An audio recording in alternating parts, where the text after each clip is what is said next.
Genesis chapter 37. Jacob lived in the land where his father had stayed, the land of Canaan. This is the account of Jacob's family line. Joseph, a young man of 17, was tending the flocks with his brothers, the sons of Bilhah and the sons of Zilpah, his father's wives, and he brought their father a bad report about them. Now Israel loved Joseph more than any of his other sons, because he had been born to him in his old age, and he made an ornate robe for him. When his brothers saw that their father loved him more than any of them, they hated him and could not speak a kind word to him. Joseph had a dream, and when he told it to his brothers, they hated him all the more. He said to them, "Listen to this dream I had. We were binding sheaves of corn out in the field when suddenly my sheaf rose and stood upright, while your sheaves gathered round mine and bowed down to it." His brothers said to him, "Do you intend to reign over us? Will you actually rule us?" And they hated him all the more because of his dream and what he had said. Then he had another dream, and he told it to his brothers. "Listen," he said, "I had another dream, and this time the sun and moon and 11 stars were bowing down to me." When he told his father as well as his brothers, his father rebuked him and said, "What is this dream you had? Will your mother and I and your brothers actually come and bow down to the ground before you?" His brothers were jealous of him, but his father kept the matter in mind. Now his brothers had gone to graze their father's flocks near Shechem, and Israel said to Joseph, "As you know, your brothers are grazing the flocks near Shechem. Come, I'm going to send you to them." "Very well," he replied. So he said to him, "Go and see if all is well with your brothers and with the flocks, and bring word back to me." Then he sent him off from the valley of Hebron. When Joseph arrived at Shechem, a man found him wandering around in the fields and asked him, "What are you looking for?" He replied, "I'm looking for my brothers. Can you tell me where they are grazing their flocks?" "They've moved on from here," the man answered. "I heard them say, 'Let's go to Dothan.'" So Joseph went after his brothers and found them near Dothan. But they saw him in the distance, and before he reached them, they plotted to kill him. "Here comes that dreamer," they said to each other. "Come now, let's kill him and throw him into one of these cisterns and say that a ferocious animal devoured him.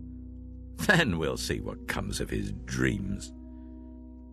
When Reuben heard this, he tried to rescue him from their hands. "Let's not take his life," he said. "Don't shed any blood. Throw him into this cistern here in the wilderness, but don't lay a hand on him." Reuben said this to rescue him from them and take him back to his father. So when Joseph came to his brothers, they stripped him of his robe, the ornate robe he was wearing, and they took him and threw him into the cistern. The cistern was empty, there was no water in it. As they sat down to eat their meal, they looked up and saw a caravan of Ishmaelites coming from Gilead. Their camels were loaded with spices, balm and myrrh, and they were on their way to take them down to Egypt. Judah said to his brothers, "What will we gain if we kill our brother and cover up his blood? Come, let's sell him to the Ishmaelites and not lay our hands on him. After all, he is our brother, our own flesh and blood." His brothers agreed. So when the Midianite merchants came by, his brothers pulled Joseph up out of the cistern and sold him for 20 shekels of silver to the Ishmaelites, who took him to Egypt. When Reuben returned to the cistern and saw that Joseph was not there, he tore his clothes. He went back to his brothers and said, "The boy isn't there. Where can I turn now?" Then they got Joseph's robe, slaughtered a goat and dipped the robe in the blood. They took the ornate robe back to their father and said, "We found this. Examine it to see whether it is your son's robe." He recognized it and said, "It is my son's robe. Some ferocious animal has devoured him." Joseph has surely been torn to pieces." Then Jacob tore his clothes, put on sackcloth, and mourned for his son many days. All his sons and daughters came to comfort him, but he refused to be comforted. "No," he said, "I will continue to mourn until I join my son in the grave." So his father wept for him. Meanwhile, the Midianites sold Joseph in Egypt to Potiphar, one of Pharaoh's officials, the captain of the guard. Genesis chapter 38.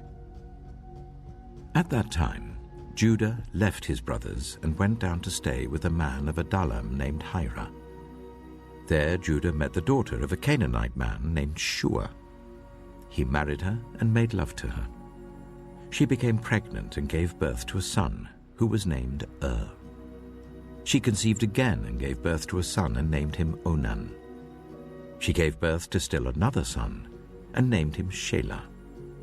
It was at Kisib that she gave birth to him. Judah got a wife for his firstborn, and her name was Tamar. But Judah's firstborn, was wicked in the Lord's sight, so the Lord put him to death. Then Judah said to Onan, "Sleep with your brother's wife, and fulfill your duty to her as a brother-in-law to raise up offspring for your brother." But Onan knew that the child would not be his. So whenever he slept with his brother's wife, he spilled his semen on the ground to avoid providing offspring for his brother. What he did was wicked in the Lord's sight, so the Lord put him to death also. Judah then said to his daughter-in-law Tamar, "Live as a widow in your father's household until my son Shelah grows up." For he thought, he may die too, just like his brothers. So Tamar went to live in her father's household.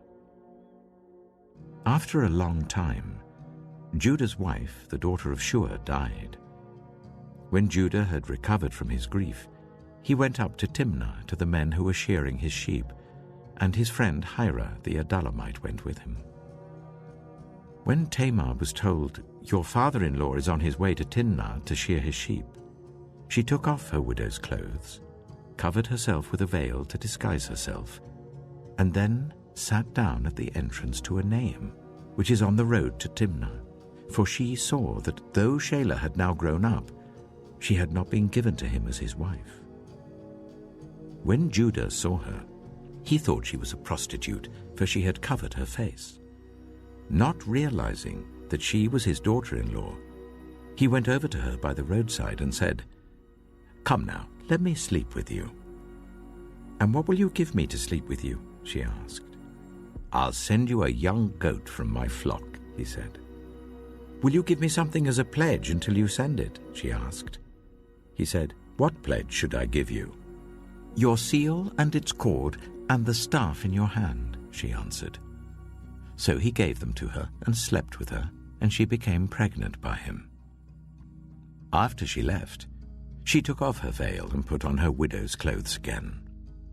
Meanwhile, Judah sent the young goat by his friend the Adullamite in order to get his pledge back from the woman, but he did not find her. He asked the men who lived there, "Where is the shrine prostitute who was beside the road at Enaim?" "There hasn't been any shrine prostitute here," they said. So he went back to Judah and said, "I didn't find her. Besides, the men who lived there said, 'There hasn't been any shrine prostitute here.'" Then Judah said, "Let her keep what she has, or we will become a laughingstock. After all, I did send her this young goat, but you didn't find her." About 3 months later, Judah was told, "Your daughter-in-law Tamar is guilty of prostitution, and as a result she is now pregnant." Judah said, "Bring her out and let her be burned to death." As she was being brought out, she sent a message to her father-in-law. "I am pregnant by the man who owns these," she said. And she added, "See if you recognize whose seal and cord and staff these are."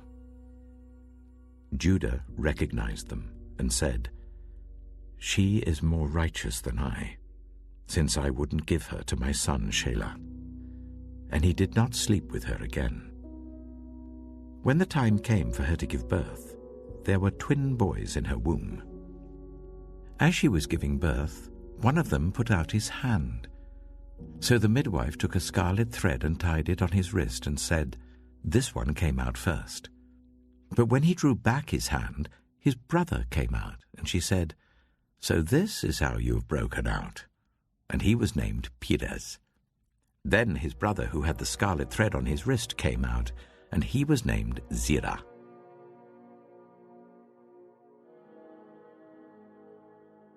Genesis chapter 39. Now Joseph had been taken down to Egypt.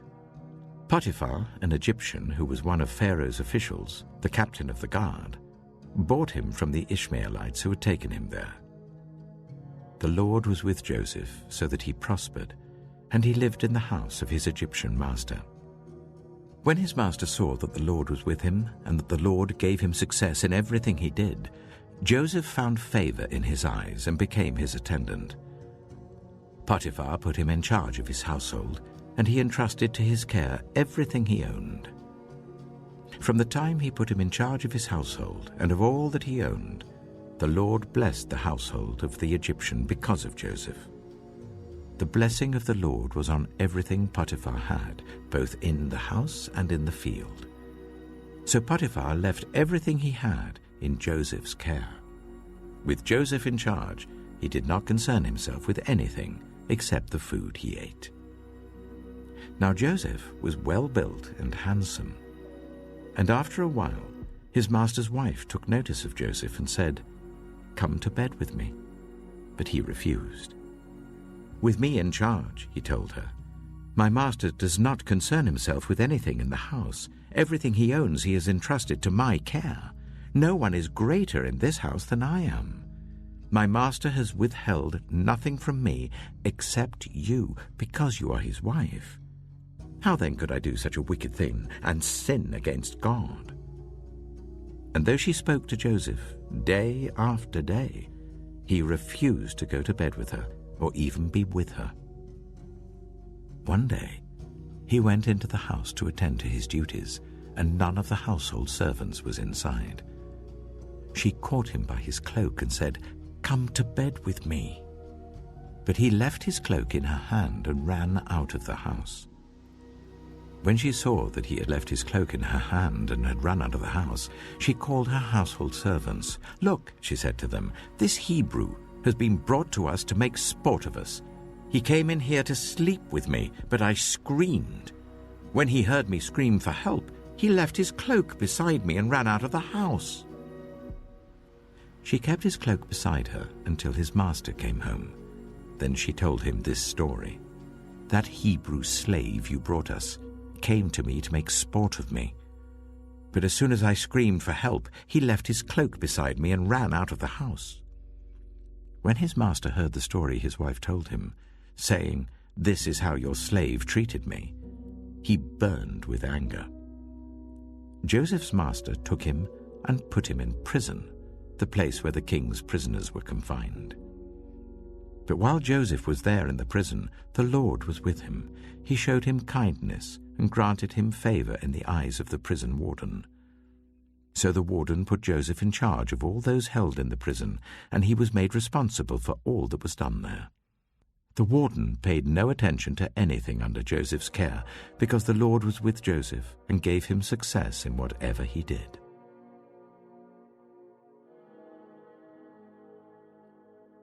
Genesis chapter 40. Sometime later, the cupbearer and the baker of the king of Egypt offended their master, the king of Egypt. Pharaoh was angry with his two officials, the chief cupbearer and the chief baker, and put them in custody in the house of the captain of the guard, in the same prison where Joseph was confined. The captain of the guard assigned them to Joseph, and he attended them. After they had been in custody for some time, each of the two men, the cupbearer and the baker of the king of Egypt, who were being held in prison, had a dream the same night, and each dream had a meaning of its own. When Joseph came to them the next morning, he saw that they were dejected. So he asked Pharaoh's officials who were in custody with him in his master's house, "Why do you look so sad today?" "We both had dreams," they answered, "but there is no one to interpret them." Then Joseph said to them, "Do not interpretations belong to God? Tell me your dreams." So the chief cupbearer told Joseph his dream. He said to him, "In my dream I saw a vine in front of me, and on the vine were 3 branches. As soon as it budded, it blossomed, and its clusters ripened into grapes. Pharaoh's cup was in my hand, and I took the grapes, squeezed them into Pharaoh's cup, and put the cup in his hand." "This is what it means," Joseph said to him. "The 3 branches are 3 days. Within 3 days, Pharaoh will lift up your head and restore you to your position, and you will put Pharaoh's cup in his hand, just as you used to do when you were his cupbearer. But when all goes well with you, remember me and show me kindness. Mention me to Pharaoh and get me out of this prison. I was forcibly carried off from the land of the Hebrews, and even here I've done nothing to deserve being put in a dungeon."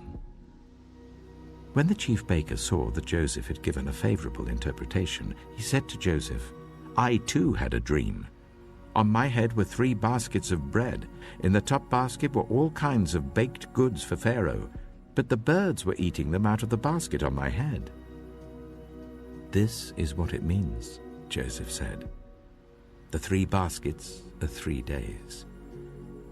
Within 3 days, Pharaoh will lift off your head and impale your body on a pole, and the birds will eat away your flesh." Now the 3rd day was Pharaoh's birthday, and he gave a feast for all his officials. He lifted up the heads of the chief cupbearer and the chief baker in the presence of his officials. He restored the chief cupbearer to his position, so that he once again put the cup into Pharaoh's hand. But he impaled the chief baker, just as Joseph had said to them in his interpretation. The chief cupbearer, however, did not remember Joseph. He forgot him.